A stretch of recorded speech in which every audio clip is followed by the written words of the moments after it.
10 নম্বর হচ্ছে ইনদা নাওম, ঘুমের সময় বিসমিল্লাহ বলা।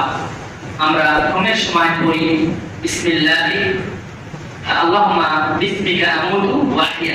এখানে মনে করে ওখানেই রয়েছে আল্লাহুম্মা বিসমিকা, এটা বিসমিল্লাহ, এ আল্লাহ আপনার নামে আমি আমুতু মৃত্যুবরণ করতেছি, ওয়া আহইয়া এবং আমি জীবিত হব। অতএব ঘুমের সময় বিসমিল্লাহ বলতে হবে আমাদেরকে। 11 নম্বর হচ্ছে ইনদাল জিমা, এটি গুরুত্বপূর্ণ একটি বিষয়। স্ত্রী মিলনের সময়ও বিসমিল্লাহ বলা। এর ফজিলত সম্পর্কে নবী সাল্লাল্লাহু আলাইহি ওয়াসাল্লাম বলেছেন যে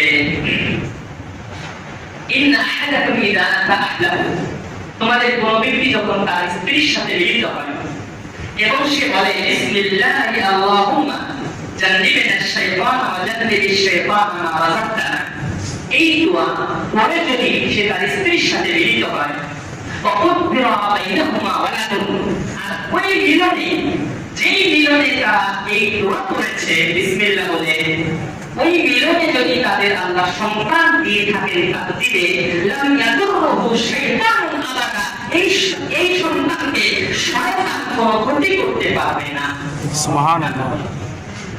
এখন আমাদের সন্দেহ হয় আসলে এই যে সন্তানরা কমান্ড মানে না, কথা শোনে না, আসলে ভুল করতে হচ্ছে আল্লাহ এই আমল এটা করতে হবে।